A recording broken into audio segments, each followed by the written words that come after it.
Galera, é o seguinte, por aqui hoje não existe muito espaço para firula. O jogo que vamos falar não dá margem para isso. Black Myth Wukong não perde tempo na hora de começar a narrativa e mostrar recursos que a gente está esperando para ver com frequência desde que essa geração saiu. Logo no começo, ele usa toda a oportunidade que ele tem de misturar os eventos do game com o que a geração do PS5 é capaz de fazer. E é tudo bem impressionante nesse sentido. Primeiro, a Unreal Engine 5 determina um ritmo realista dos gráficos com a aparência dos materiais aqui. Depois a gente nota que tudo isso é amplamente amparado pelo Lumen, que é a tecnologia de iluminação em tempo real dela, e logo em seguida vamos para uma outra tela que é composta por outros efeitos visuais dignos de um console da atual geração. Fazia muito tempo que eu não vi um jogo que abusava de inimigos gigantes para introduzir uma narrativa assim. Se a gente voltar no passado um pouco, o feeling que Black Myth Wukong passa nessa tela inicial poderia ser algo próximo do que God of War fez anteriormente nesse sentido. Os inimigos são colossais e isso faz com que a régua da qualidade hoje em dia suba, porque temos uma sensação de escala absurdamente alta. E quando você acha que não dá para se impressionar ainda mais, o jogo simplesmente começa a brincar com a direção de arte e esses inimigos colossais servem apenas para se tornar parte dela. Todo esse trabalho apenas para poder exibir toda a exuberância que a direção de arte do game tem. Assim, quando eles entram no plano de fundo, ainda vemos um exército sendo renderizado de maneira estática para poder complementar o ambiente da batalha. Tudo é extremamente bonito e cada mínimo detalhe pensado para a direção de arte parece ter sido pensado para impressionar com o uso da Unreal Engine 5. Então, nesse universo caótico paradisíaco, o jogo começa, e é inevitável reparar nos efeitos das nuvens por aqui. Esse é provavelmente o jogo que até agora faz o melhor e mais extenso uso de nuvens volumétricas com física aplicada, um tipo de efeito que consegue fazer com que as nuvens sejam renderizadas considerando todo o espaço e toda a luz do local, ou seja, o ambiente tridimensional é considerado por aqui, e por isso não encontramos texturas em 2D para poder representar essas nuvens como comumente os jogos fazem. As nuvens aqui são quase que palpáveis, e o personagem consegue mostrar isso enquanto ele está se movimentando. Aliás, esse combate consegue criar uma impressão de impacto muito bem para o jogo. É como um convite para você continuar jogando. Mesmo que a luta seja só entre os dois, tem muita coisa acontecendo para sustentar esse cenário, e os efeitos volumétricos fazem boa parte desse pilar de sustentação. As nuvens interagindo com os movimentos do protagonista, as partículas rolando nas animações, os personagens colossais dando ainda mais trabalho para a renderização e a excelente direção de arte que combina com tudo isso fazem com que seja impossível tirar os olhos dessa introdução. Mesmo que você não queira continuar jogando o Wukong, é bem difícil de desligar o console nessa parte, porque o jogo consegue visualmente te prender ali. Mas por outro lado, para jogar Black Myth Wukong no PS5, você precisa estar atento a como o jogo se desempenha, porque posso dizer sem exagero algum que uma escolha errada aqui pode estragar boa parte da sua experiência. Uma experiência que tem muitos pontos positivos para ser épica, e é isso que a gente vai tratar a partir de agora. E olha, você também pode jogar Black Myth Wukong. Dá uma olhada no preço desse PS5. Essa pode ser a sua chance de finalmente garantir o seu, porque a Forte Games quer te ajudar nisso. Para facilitar a sua vida, a Forte Games te dá mais desconto no pagamento à vista, também te dá a liberdade de poder parcelar em até 12 vezes para não pesar no seu bolso, e além disso tudo, olha que incrível, o seu produto chega super rápido na sua casa porque a loja tem frete expresso e te dá isso de graça. Assim ficou muito mais fácil de escolher qualquer modelo do console. O preço dessa versão que vem com a mídia física do Spider-Man 2, por exemplo, tá excelente, e o fato de já vir com o jogo te ajuda a economizar. Todas essas pessoas já estão garantindo o console delas na Forte Games e é tudo muito seguro. O console chega lacrado e a primeira pessoa que vai abrir ele é você. E eu não posso esquecer que, prezando muito pela sua segurança, a Forte Games usa o Mercado Pago para proteger o seu dinheiro até seu produto chegar para você. E se você tiver qualquer dúvida, a menor que seja, tem gente para te atender no WhatsApp para você se sentir seguro durante todo o processo. Para você ter uma ideia, quando o seu produto é enviado para você, você recebe até uma foto dele sendo postado com o código de postagem. Então não perde tempo, porque essa pode ser a sua chance de conseguir o seu PlayStation 5. Vai para Forte Games conferir os melhores preços. Link no comentário fixado e na descrição. Black Myth Wukong é um daqueles jogos que não tem apenas marketing, ele tem potencial também, sabe? Não à toa, ele já vendeu mais de 10 milhões de unidades, e na China, ao menos, ele foi o responsável por aumentar as vendas do PlayStation 5. E como nós conversamos recentemente falando que o PS5 foi esquecido, isso foi importante porque a Sony estava reclamando que as expectativas de vendas do console estavam abaixo do esperado. O marketing prometeu um jogo incrível com gráficos dignos da Unreal Engine 5, e entregou. E a primeira coisa que precisa ser considerada aqui quando a gente pensa no nível de detalhamento desse jogo é pensar na sensação de escala dele, porque a primeira primeira coisa que ele mostra pra gente. Vão existir momentos em que o ambiente vai se mostrar muito maior do que você realmente acha que ele é, ou inimigos infinitamente maiores que você vão surgir. Esse aglomerado de polígonos vai acontecer mesmo que o jogo esteja sendo executado com Lumen na iluminação, por exemplo, e isso é de fato incrível. Vamos explorar as florestas e ver as texturas cheias de detalhes, passar pelos riachos e ver como a água e a iluminação conversam entre si e por isso trazem um resultado extremamente realista, ou se dar conta de que se a gente parar de reparar os detalhes técnicos, temos animações incríveis também. Diria até que são dignas de um filme de Kung Fu. Então, no geral, vamos dizer que o jogo tem momentos épicos com uma direção de arte e elementos gráficos que sustentam tudo isso muito bem. Só que para isso ser mantido muitas das vezes numa proporção colossal como acontece no começo do jogo, parece que tiveram que fazer algumas escolhas técnicas. Ou seja, podemos encontrar ou não a presença de certos elementos característicos da Unreal Engine 5 e tudo depende do impacto deles na performance, porque vamos dizer que a performance é o nosso caso de estudo principal por aqui hoje. Mas para entender ela, é importante saber que algumas ausências de efeitos visuais são mais bruscas que outras, então vamos fazer isso de forma gradativa para chegar até onde eu preciso chegar e assim tentar explicar por que é necessário saber escolher como jogar aqui para não ter a experiência depreciada, tanto na performance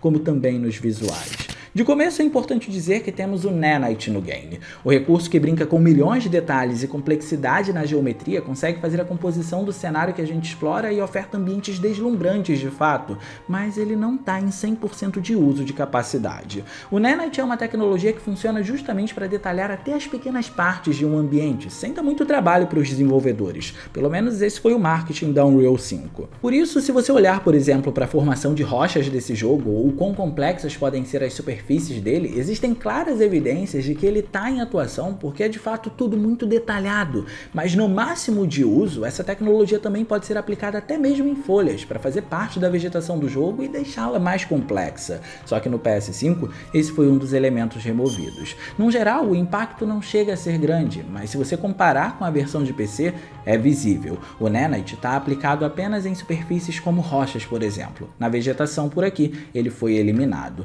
E é o que nos leva a falar sobre outro recurso que é muito interessante desse motor gráfico, mas não está presente por aqui: as sombras virtuais. No vídeo em que falamos sobre o Hellblade 2, nós já mencionamos isso, então talvez você já saiba, mas para quem ainda não sabe, o objetivo dessa técnica é trabalhar com diversos estilos de sombras, considerando a distância que o objeto está diante do ponto de luz. Digamos que a maneira como uma sombra é projetada, ou seja, a aparência dela, depende inteiramente da distância do ponto de luz para o objeto, e com uma técnica como essa, os desenvolvedores não precisam se preocupar sequer com o sombreamento dos menores objetos no cenário, como pequenas pedras, por exemplo, porque a técnica dá conta de tudo isso ao mesmo tempo em que determina a apresentação de cada sombra de acordo com a distância do ponto de luz. Ou seja, um objeto que está muito mais próximo de um ponto de luz vai ter uma sombra e um objeto que está mais distante vai ter um outro tipo de sombra e o desenvolvedor só precisa aplicar uma única técnica para poder trazer isso. Só que esse não foi um recurso que aplicaram aqui. Então, por isso, no PS5 precisaram apelar para técnicas mais rudimentares para trazer estilos diferentes de sombras na tentativa de fazer com que cada sombra se apresente de maneira individual, considerando as variações de distância dos objetos diante do ponto de luz. Enquanto isso, no PC, para trazer resultados melhores e tentar cobrir de maneira mais eficaz essa falta que as sombras virtuais fazem, trouxeram Ray Tracing para elas, o que faz com que elas se apresentem melhor por aqui, obviamente. E é nesse meio que temos a iluminação global em tempo real com o Lumen para poder tentar equilibrar as coisas. O Lumen com a Unreal Engine 5 tem duas variantes: através de hardware, que é a melhor e mais fidedigna com a realidade, e através de software, que traz bons resultados, porém menos precisos, mas por outro lado apresenta ganho de performance. Estou descrevendo cada uma dessas vertentes porque aqui temos o Lumen apenas através de software, e embora isso abra espaço para uma discussão que vamos ter mais à frente no vídeo, é importante começar descrevendo até onde vai a precisão do recurso quando ele está sendo aplicado através de software para entender o que se perde em troca de alguns quadros a mais na performance. No geral, os principais impactos positivos ainda vão ser encontrados por aqui, então com relação a isso a gente pode ficar tranquilo. A iluminação global vai ter radiação, que é o efeito que considera a cor de determinados objetos para influenciar no tom da luz do local, bem como também vai ter o balanço de branco da luz depois dela atingir o chão e se espalhar pelo cenário. Aquele aspecto de realismo que só a iluminação consegue causar foi preservado aqui. Só que o ponto ponto que se destaca é a iluminação indireta quando o Lumen está atuando através de software. Quando o Lumen é usado através de software, ele traz uma iluminação indireta nos cantos das superfícies muito mais parecida com como o espaçamento de tela traz o mesmo resultado visual, só que sem a limitação da técnica de espaçamento de tela. Em outras palavras, o aspecto é praticamente o mesmo entre as duas técnicas, mas aqui a gente não tem a limitação do resultado visual sumir quando a câmera não estiver pegando determinada parte do cenário. E a gente pode ver isso na comparação com o PC, porque o PC usa o Lumen com hardware e não com software. É a perfeita explicação do que acontece por aqui. Nessa comparativa, a gente vê que o Lumen por software traz áreas afetadas pela iluminação indireta com um sombreamento muito mais escurecido que a versão de hardware traz. É claro que no fim das contas o resultado está longe de ser ruim, mas existe uma diferença entre as duas vertentes da tecnologia. Só que o curioso é como tudo isso está atrelado aos modos de desempenho do jogo, e essa é a parte mais importante desse vídeo. O jogo tem 3 modos, e não, nenhum deles é perfeito. Na verdade, todos eles estão bem longe da perfeição. Por isso, vamos começar falando sobre o que eu recomendo para vocês jogarem, que é o modo qualidade. Mas antes de fazer isso, vale dizer que o Wukong usa o FSR3 de diferentes formas de acordo com o modo escolhido para poder reconstruir a resolução final, o que quer dizer que a resolução nativa vai ser sempre abaixo da resolução final que eu for mencionar aqui.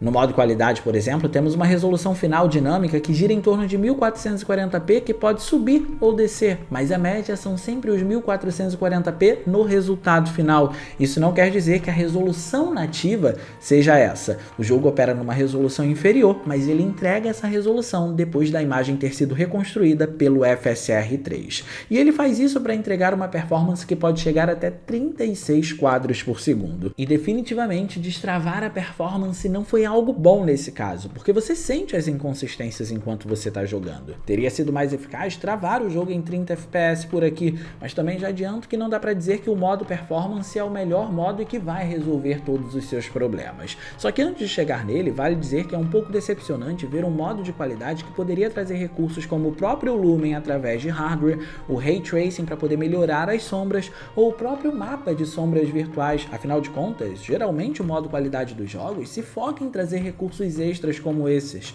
mas não é o caso de Black Myth Wukong. Independente do modo que você escolher, as tecnologias usadas vão ser basicamente as mesmas, pelo menos no sentido visual. De qualquer forma, ele segue sendo a nossa melhor opção para poder jogar, porque em seguida temos o modo equilibrado, que diminui levemente algumas texturas e um pouco da resolução, para performar em 45 quadros por segundo, o que também foi uma escolha péssima. Esse é mais um caso que você sente que a performance está inconsistente, mas muito mais do que no modo anterior, porque ele não está nem perto dos 30 FPS e nem dos 60, ele fica no meio, longe dos dois, e a taxa de atualização das TVs não estão preparadas para isso. Só que o pior é que escolher uma performance como essa por aqui foi ruim, porque ela não usa nenhuma das vantagens do PS5 e, pelo visto, existia margem para poder trabalhar em cima disso. Eu vou explicar. Presta atenção. Por um lado, se o jogo rodasse com 50 quadros por segundo, já estaria melhor que os 45 FPS. Isso porque, com o VRR do PS5, essa instabilidade poderia ser controlada. O VRR do PS5 cobre uma margem mínima de 48 FPS, e como o jogo roda com 3 quadros abaixo disso, a inconsistência dele não é coberta pela tecnologia do console. Ou seja, o VRR não consegue cobrir os 45 quadros por segundo dessa performance. Já do outro lado, se essa performance fosse em 40 quadros por segundo, as TVs de 120 Hz poderiam dar conta disso e não deixar a experiência instável, assim como acontece com diversos outros jogos que já implementam a taxa de quadros por segundo em 40 FPS. Mas como estamos falando de 45 quadros por segundo, as TVs de 120 Hz também não conseguem solucionar esse tipo de caso. Ou seja, esse modo não faz o menor sentido aqui. Mas por fim, temos o modo performance. Esse modo roda em 1080p, mas é um 1080p como resultado final, o que quer dizer que a resolução nativa dele é abaixo disso e o FSR3 está encarregado de fazer a reconstrução. Só que a crítica não é sobre a resolução nativa em si ser baixa. A crítica é sobre o quão granulada a imagem fica em movimento. Esses granulados são uma característica presente em diversas outras técnicas de reconstrução temporal, porque esse tipo de técnica considera o pixel que já se passou para poder reconstruir o pixel futuro, e como você está sempre se mexendo, é exatamente no momento em que a imagem está sendo reconstruída. Por isso que fica com esse aspecto granulado. Mas geralmente o FSR costuma lidar muito bem com isso. Então a pergunta que eu me fiz foi: por quê? Por que esses granulados estão aparecendo nessa quantidade quantidade incessante por aqui. Geralmente o FSR consegue lidar bem com esse tipo de problema. Numa versão tão atual, o FSR 3 estaria apresentando uma dificuldade como essa nessa quantidade? Foi aí que, estudando, eu descobri que nesse modo o FSR 3 por aqui também está com a tecnologia de Frame Generation, que é uma técnica que produz quadros extras para facilitar a performance dos jogos a atingirem picos mais altos. E o funcionamento é muito simples. Uma cadeia de quadros é gerada, enquanto uma outra cadeia de quadros virtuais é criada. Assim eles intercalam entre si e conseguem dobrar a performance, fazendo com que em um momento a gente tenha um quadro real e em outro momento, logo em seguida, a gente tenha um quadro virtual. Só que a AMD recomendou que o recurso fosse usado quando se quisesse subir a performance de 60 para 120 quadros por segundo, porque a precisão dos 60 quadros por segundo como performance nativa, ou seja, a performance base, para ser duplicada é muito maior. Os 60 quadros por segundo de uma forma geral tem mais qualidade, por assim dizer. Por isso que fazer a transformação de 30 para 60 é mais difícil, justamente porque os 30 quadros não tem tanta fluidez assim, ou num linguajar mais popular, não tem tanta qualidade assim para poder trazer uma performance mais fluida. Digamos que é uma transformação mais brutal com um ponto de referência muito baixo. Então, assim como o modo balanceado, não acho que compensa muito usar esse modo, porque a resolução dele em si é baixa e a imagem fica ainda mais deteriorada por conta da quantidade dos granulados que aparecem quando você está em movimento. E como você está sempre em movimento num jogo de hack and slash, naturalmente a imagem vai ficar sempre granulada por aqui. Por isso que, no geral, enquanto jogo, Black Myth: Wukong no PS5 é um jogo impactante. Visualmente é um jogo bonito e a gameplay é divertida, mas no assunto performance ele tem muito que melhorar, e não é exagero. Mas hoje eu queria saber a sua opinião para uma coisa bem específica. Você acha que um jogo como esse pode ser jogado em 30 quadros por segundo sem maiores problemas, ou você acha que 60 FPS é fundamental por aqui? Eu quero saber da sua opinião. E no mais, eu vou ficando por aqui. Eu espero muito que vocês tenham gostado desse vídeo. Se vocês gostaram, não se esqueçam de clicar no gostei, porque isso ajuda pra caramba. De quebra, você faz a boa ação do dia e se inscreve no canal ativando o sininho das notificações para não perder os vídeos que a gente postar por aqui. Minhas redes sociais vão estar aparecendo aí, se vocês quiserem trocar uma ideia, eu sou todo ouvidos. Era isso, um grande abraço e a gente vai se ver na próxima.